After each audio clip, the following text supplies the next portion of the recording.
Além do próprio if, nós temos uma estrutura auxiliar, opcional ao if, e que ela tem que vir junto com o if, que permite executar um trecho de código quando a condição do if for falsa. Então a gente consegue combinar agora e criar como se fosse uma árvore de decisão, uma estrutura de decisão em que eu tenho dois elementos. Então eu começo testando um valor, se ele é verdadeiro, e eu executo um trecho de código se for verdadeiro. Mas se for falso, eu executo um outro trecho. E esses trechos, eles são mutuamente exclusivos. Ou seja, ou o trecho de baixo do if vai executar, ou exclusivamente o trecho baixo do else vai executar. Tá? Ou um ou outro. Nunca os dois ao mesmo tempo, nunca os dois uma sequência da outra. Então, por exemplo, temos aqui, eu estabeleço que a condição é falsa e eu tenho um if que será executado se a condição for verdadeira e um else será executado se a condição for falsa. Então aqui, qual linha será que vai ser executada? Se a condição for falsa. Vamos incrementar um pouquinho aqui o código. Eu tenho aqui um t igual a 0. Eu vou dizer que se a condição for verdadeira, o t vai ser 100. Se a condição for falsa, o t continua 0. Não mexe no t, por exemplo. E aqui embaixo, depois do if else, eu imprimo o valor de t igual a t. Então agora, se a condição for falsa, o valor de t é igual a 0. Para exibir o valor das variáveis, a gente pode utilizar o padrão de concatenação e formatação, como nós mostramos anteriormente. Então a gente vai agora mostrar aqui de um jeito. Aqui isso aqui ficou do outro, né? Então, a gente já mostrou isso, né? Que a gente pode usar concatenação, né, por vírgula ou formatação. Mas podemos usar o else para exibir diferentes mensagens no caso de uma divisão. Então, no caso anterior, o que a gente tinha se o b fosse igual a 0, ele simplesmente não dava nenhuma resposta para o usuário, o que é muito ruim. Imagina você pede alguma coisa uma tarefa para o computador e você não recebe nada em resposta. É muito frustrante isso, né? Não é legal você ficar esperando para ver, será que deu um erro? Será que eu fiz algo de errado? Será que o computador travou? Então, é importante dar alguma resposta. Então, vamos pegar aqui, 50. Então, se eu digitar 0, o que vai acontecer? O A então é igual a 50, o B vai ser igual a 0. Se eu digitei 0, B é diferente de 0? Verdadeiro ou falso? Falso, certo? Porque ele é igual a 0. Então, nesse caso, se é falso, esse trecho não vai ser executado, ao invés o else vai ser executado. Então, ele vai aparecer na tela, operação não realizada, pois o divisor é 0. Então agora é muito melhor, né? Temos um programa que já dá alguma resposta, dá um erro que seja, para que o usuário possa entender que não funciona quando ele tenta dividir por 0. Então ele tem que repetir a operação com um valor válido. Além da estrutura if, else, nós temos um outro elemento que pode ser utilizado, um intermediário, que é o elif. O elif é uma abreviação de else if. Else if. Em algumas linguagens de programação, se utiliza else if mesmo. Então, explicitamente, é else if ou else if. Assim. Mas em Python é elif. O elif ele tem que ser usado sempre depois de um if, então não dá para usar o elif sozinho. E o elif vai estabelecer um outro caso para o qual, se o if for falso, eu posso testar um segundo caso. Então eu primeiro sempre testo na ordem, primeiro começando com o if. O if deu verdadeiro, eu executo o que tiver dentro do if. O if foi falso, se eu tenho um elif na sequência, ele testa o elif também. Então vamos ver aqui, temos um valor e ele vai exibir o seguinte: se o valor é maior do que 1, então o primeiro if foi verdadeiro. Então nesse caso o valor é igual a 3. 3 é maior do que 1? Verdadeiro ou falso? verdadeiro. Então ele vai dar o primeiro if como verdadeiro. Então, o que vocês acham que ele vai exibir na tela aqui? Primeiro if verdadeiro, elif verdadeiro ou else? Ou os dois primeiros? Porque reparem que o segundo item aqui, ó, também é verdadeiro, né? O valor também é maior que 0. Mas aqui, como nós estamos num if, ele sempre vai executar apenas um dos trechos de código, nunca mais do que um. Então, ou é o trecho embaixo do if, ou embaixo de um elif específico, ou embaixo do else. Então, nesse caso, é o primeiro que dá um resultado positivo. Então, aqui, o valor é maior que 1? Sim. Então, o primeiro if verdadeiro acabou. Ele sai desse if aqui e já vai direto para a próxima linha. Então, a linha aqui fora do if. Após o if. Executa apenas um dos blocos acima. Então, é apenas um deles. Mesmo que a segunda condição seja verdadeira. Ele só vai examinar, então, esse elif aqui. Só vai testar esse elif se o if anterior tiver sido falso.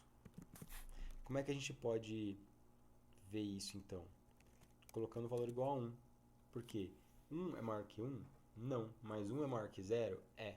Então, agora, o elif está verdadeiro. E o else? Onde é que fica nessa história? O else é quando ninguém é verdadeiro. Então, tem um valor negativo aqui. Menos 1. Menos 1. Menos 1 é maior que 1? Não. É maior que 0? Também não. Então, else. Então, é sempre nessa sequência. Posso colocar mais que um elif? Posso colocar mais que um elif. Então, vamos pegar aqui. Todos os testes anteriores. Agora que eu tenho mais do que um elif,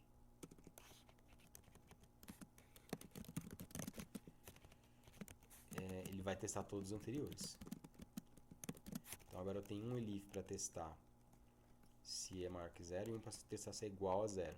Então se é menos 1, não é nenhum dos três verdadeiro. E se for igual a 0? Se o valor for igual a 0, ele executa o elif, que é o valor igual a 0. Lembrando que sempre, né, aqui eu poderia colocar maior ou igual a 0 também, funcionaria. Mas aqui, como ele vai pegar sempre o primeiro que for verdadeiro, então se o valor for 1, por exemplo, ele cai no elif anterior e já para por ali. Beleza? Vamos para um exemplo. A gente pode utilizar esse tipo de estrutura para desviar o código. Então agora o nosso código pode ter opções diferentes. Vamos pegar aqui então um cenário, um programa, em que o usuário entra com 2 valores e a seguir ele indica qual operação tem que ser feita com aqueles 2 valores. Nós temos aqui, nesse caso, 4 operações. A operação de soma, subtração, multiplicação e divisão. No final, o programa tem que exibir na tela o resultado da operação com os 2 valores. E caso o usuário digite uma outra operação que não seja sum, sub, mu ou div, o resultado deve ser 0. Então aqui está especificado como é que tem que ser esse programa. Se você está assistindo agora, tenta pausar o vídeo e tenta fazer esse programa aqui por um momento, e aí eu vou dar a solução para vocês. Bom, então, vamos começar. Eu espero que você tenha tentado. Nós vamos entrar com 2 valores. O usuário tem que digitar 2 valores. Como é que a gente faz isso? Então, usuário digita 2 valores. Aqui, reparem que eu já estou usando comentários, né, que é algo bem saudável para o código. Então, valor 1, ou posso chamar de val1, eu vou fazer um input. Mas lembrando que o input sozinho, ele retorna um tipo de dado string que são caracteres, não são números, então não dá para fazer conta com eles. Eu tenho que converter. Ah, mas eu não sei se é inteiro ou se é float. O que eu faço?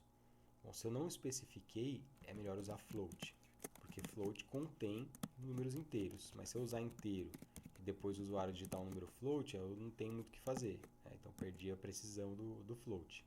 Então digita 2 valores. Na sequência, ele vai escolher uma operação. Então, vou chamar de oper. E agora eu vou colocar só input mesmo, porque é o valor, o que eu quero é a entrada em string mesmo. E aí eu vou testar. Se a operação for igual a soma, então o que ele faz? O resultado é igual a valor 1 mais valor 2. Bom, a gente pode utilizar o seguinte: se a operação for igual a sub, então o que ele vai executar é que o resultado é igual ao valor 1 menos valor 2. Se a operação é igual a multiplicação, o resultado é valor 1 vezes valor 2. E se a operação é igual a div, então resultado valor 1 dividido por valor 2. Mas olha que legal, a gente já aprendeu que isso aqui pode dar erro. Então eu só vou executar isso se o valor 2 for diferente de 0. Senão, vou dar um erro. Aí esse erro aqui vai ser erro de divisão por 0. Pelo menos eu exibo alguma coisa para o usuário. Agora uma pergunta para vocês aqui. Vai funcionar desse jeito aqui? O código funciona desse jeito? Não funciona, porque eu tenho problema de indentação aqui. Aí já dá aqui de cara, ó, invalid syntax. Por que será que ele deu esse invalid syntax? Então tem hora que ele não responde direito para mim o que é exatamente. O problema aqui era a indentação que estava errada. Às vezes ele indica para mim, às vezes não. Então agora sim, está bonitinho. Vamos ver, então eu vou digitar dois valores, 43. E qual é a operação? Operação div. Então ele divide. Opa, o que eu fiz aqui? Ah, olha só, esqueci o que eu esqueci aqui, pessoal? O nome val não foi definido. Então, onde que está o erro? Ele até aponta para mim, ó, tá nessa linha aqui, ó, presta atenção aí. Então, o que eu fiz? Val não existe mesmo, né? O valor 2. Então, vamos lá, 43. Div. Não fez nada. O que aconteceu? Por que será que ele não respondeu o que eu queria? Vamos rodar de novo. 10. Vamos começar pela soma, que é mais fácil. 3. Soma. Não fez nada. Será que ele está dando algum erro, algum problema? Vamos fazer assim, ó. Vamos agora depurar o nosso código. Como é que a gente faz? A gente pode imprimir operação escolhida. Vírgula, oper. Vamos ver aqui, ó. Então, 43. Soma. A operação escolhida foi soma. Mas por que será que está dando esse problema? Bom, eu já indiquei para vocês na aula sobre entradas que a gente tem um problema, a gente pode ter um problema na hora de fazer a entrada com string. O ideal é então que eu converta explicitamente para string, né? Essa é uma recomendação, mas que eu faça um rstrip. Eu vou remover qualquer terminador que existir. Depois a gente vai ver certinho o que isso aqui significa, tá? Mas basicamente, quando eu utilizo... Bom, pera lá. Fiz aqui quando eu utilizo a operação... Quando eu utilizo o input sozinho, ao final da string pode ser que ele insira caracteres que tem a ver com a terminação da string. Eu não quero isso, eu quero só a string bruta, só os valores que estão ali exatamente iguais ao que o usuário digitou e nada mais do que aquilo. Tá? Então tem até aqui a resposta que eu tinha feito e está até faltando um dos itens. Deixa eu só... Então, aqui eu fiz com elif, depois a gente vai ver como fazer isso. Então, só conferindo para ver se eu não esqueci nada. Então, operação igual a soma, operação igual a sub, mu, divisão, tem esse tal. Pessoal, o que está acontecendo aqui, né? Eu acabei esquecendo uma coisa aqui, vocês não me falaram nada, né? O que falta aqui eu fazer? Por que ele não aparece nada, né, como resposta? Porque eu esqueci de exibir o valor. Resultado igual esse. E aí, qual é o problema aqui, né, que eu posso ter? Beleza, tá certo agora. O problema que eu posso ter, nesse caso, é que a variável resultado pode ser que o usuário não digite nem soma, nem subtração, nem multiplicação, nem divisão. Então tem essa possibilidade. Vou até restartar aqui para mostrar. O que acontece? Ó. Eu entro aqui e digito 43. É o dígito soma, que é o valor errado. E ele vai dar um erro. Porque, olha só, a variável res, ela só é definida dentro de um dos ifs. Então, em nenhum momento aqui, nenhum dos ifs foi verdadeiro. Então, nem esse foi verdadeiro, nem esse, nem esse, nem esse. Então, nenhum foi verdadeiro. Quando eu tento exibir aqui o resultado no final, essa variável res ainda nunca foi definida. Então, ele vai dar um erro de nome, que res não é definido. Tem algumas formas de eu fazer para resolver isso. Uma forma é eu colocar um else aqui no final, um else no final de tudo, em que o resultado é igual a zero. Por quê? Estou dizendo que caso o usuário digite outra operação, o resultado deve ser zero. Bom, algumas outras questões importantes. Como é que o Python diferencia que esse else aqui não tem a ver com esse if aqui? Pela indentação.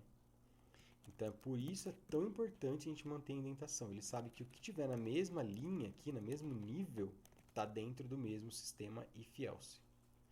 Uma outra coisa, aqui o ideal é que eu utilize elif, porque essas operações elas são excludentes. Ou vai ser soma, ou vai ser subtração, ou multiplicação, ou divisão. Eu não quero testar todas elas. Não faz sentido eu testar todas elas. Da forma como está aqui, ele testaria todas. Então, eu não quero. Eu quero que só a primeira que for verdadeira seja executada. Então, eu vou usar elif ao invés de if. Certo? Vamos lá, então. 43, som, funcionou. 43, sub, funcionou. 43, mul, também funcionou. E 43, div, também funcionou. E agora, se eu não digito nada disso, 43, blá, resultado zero. Então, dê uma olhada com calma aqui nesse resultado, veja se você conseguiu fazer e continue praticando.